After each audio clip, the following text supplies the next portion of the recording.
Tonight, our special bulletin as Israel continues its relentless bombing of Palestinian citizens. Assalamu alaikum and good evening. This is Muslim News Canada on Muslim Network TV. I'm Zahra Sayed. Today is the 6th day since Israel has waged war on Palestinian territories. Israel says it has dropped 6,000 bombs in 6 days of bombardment. At the time of writing, the death toll in Gaza stands at 1,417, while the number of people killed in Israel has reached 1,300. U.S. Secretary of State Antony Blinken is visiting Israel regarding the current situation. Gaza is facing a severe humanitarian crisis. Officials in Gaza say that the collapse of the health system has, quote, truly begun amidst the heavy bombardment and complete blockade. Gaza's only power plant has run out of fuel since yesterday. Lack of power is causing life-threatening implications for medical facilities with incubators, oxygen supply, and kidney dialysis machines at risk. Many hospitals have potentially become morgues due to the inability to treat patients. Amidst the airstrikes, residents in Gaza are trapped in a blackout without food. 3 out of 5 water plants in Gaza have stopped working. Israel's energy minister says no power, no water, and fuel will enter Gaza until abducted Israelis are returned. Israeli forces are preparing for a potential ground offensive against Hamas. The United Nations Relief and Works Agency says 83 of its schools in Gaza have been converted into makeshift shelters. They are now almost at full capacity. Human Rights Watch calls these actions as potential war crimes. The United Nations is warning of a further deterioration in the humanitarian conditions in Gaza. Gaza is one of the most densely populated places on Earth. Around 2 million people live in an area of 140 square miles. The area is equal to about half the size of the Toronto city. Around 250,000 Palestinians have been displaced in the past 6 days. Israeli jets have targeted over 200 sites in a Gaza City neighborhood. Eyewitnesses are sharing distressing images of the aftermath. These include trails of smoke looming over Gaza's seaport and scenes of utter devastation. International bodies like the World Health Organization and Doctors Without Borders are voicing their concerns over dwindling medical resources. Casualties include workers from the United Nations and the Red Cross. The United States is discussing with Egypt potential safe passages for civilians. However, Egypt has expressed reservations regarding the establishing refugee corridors. There is a political shift within Israel as former Defense Minister Benny Gantz has joined Netanyahu and Defense Minister Yoav Gallant to create a dedicated war cabinet. The trio shares a similar goal of eliminating Hamas. Netanyahu says there is an urgent need for a unified response because the fate of the country is at stake. Gallant has announced the intention to wipe out Hamas. Gantz says that now is the time for war.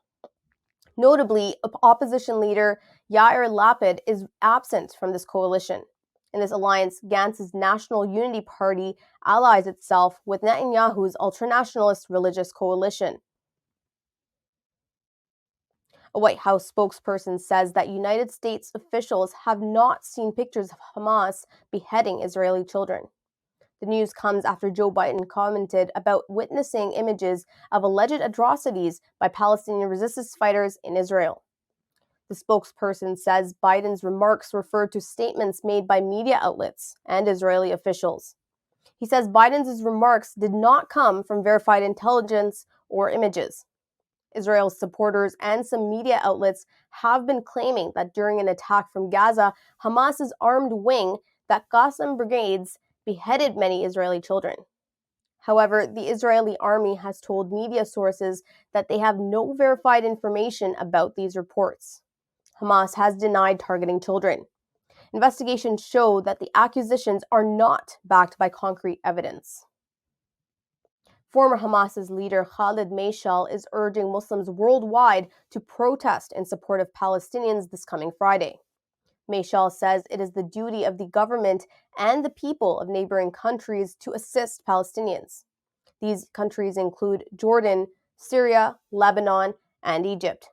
Meshal's rallying cry comes as Israel is preparing ground operations against Hamas. Protesters in Jordan took to streets Tuesday in support of Palestine. Thousands voiced their dissent against Israel.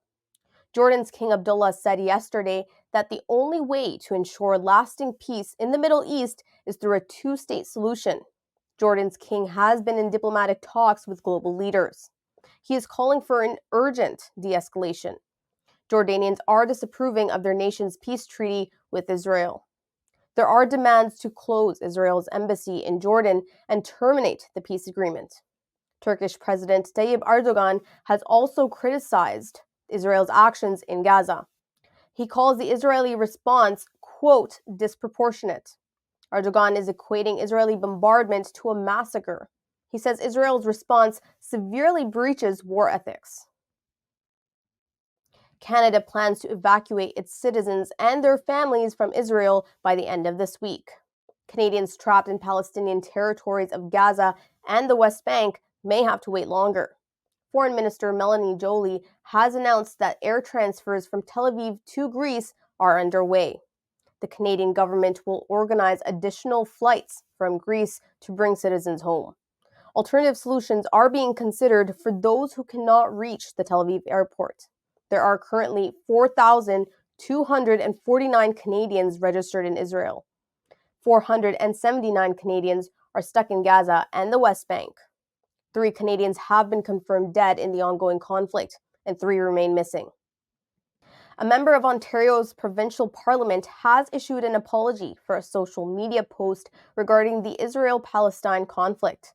The post by Sarah Jama from the New Democratic Party has drawn criticism from several Jewish groups. In her post, Jama had called for an end to an apartheid against the Palestinian people. The Center for Israel and Jewish Affairs, Friends of Simon Wiesenthal Center, and B'nai B'rith Canada have demanded her removal from the Ontario caucus. In response, Jama says she condemns terrorism and the actions of Hamas against Israeli civilians. However, she says she is concerned about Israel's actions in Gaza.